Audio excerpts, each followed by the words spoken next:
So, what happens when you win the biggest war in history, but the victory just feels empty?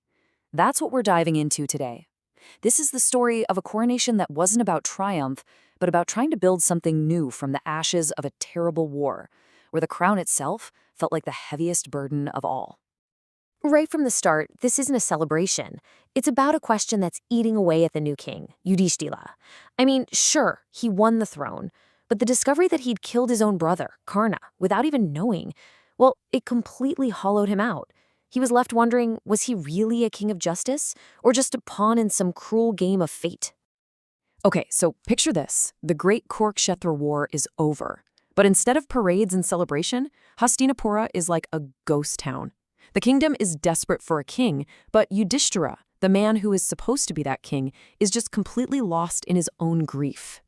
For him, that palace wasn't some grand prize. No, it felt more like a prison, you know?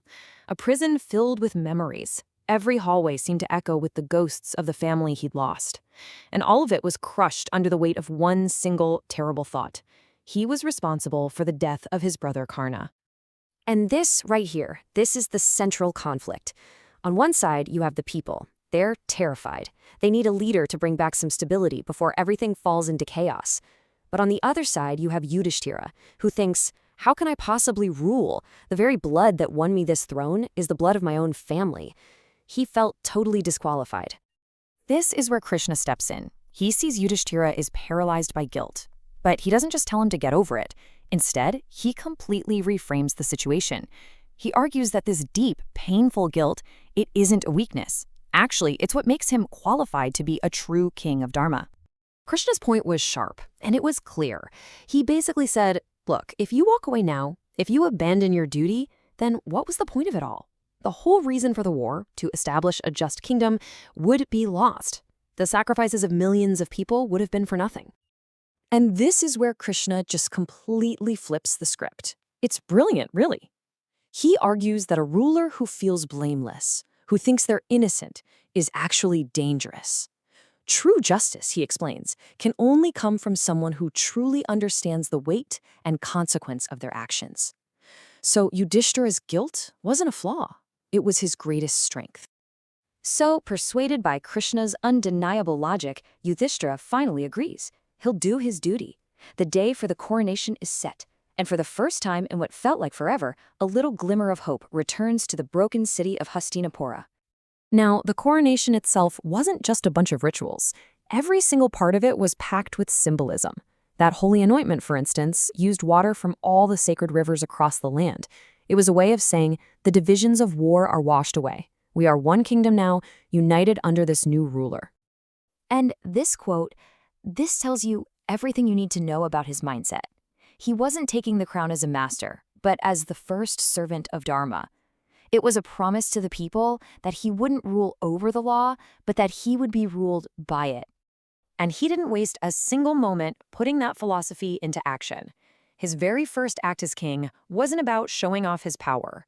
No, it was a radical gesture of healing and coming together. I mean, think about how revolutionary this was. Instead of punishing the families of his enemies, he ordered that they be treated with the exact same honor and given the same support as his own side. He was publicly acknowledging that the war was a tragedy for everyone, not just a victory for one side. He immediately got to work setting up a new administration, and you can see his priorities are crystal clear. It was all about taking care of the most vulnerable people, making sure justice was fair and fast, and building a state that gave security and respect back to its citizens.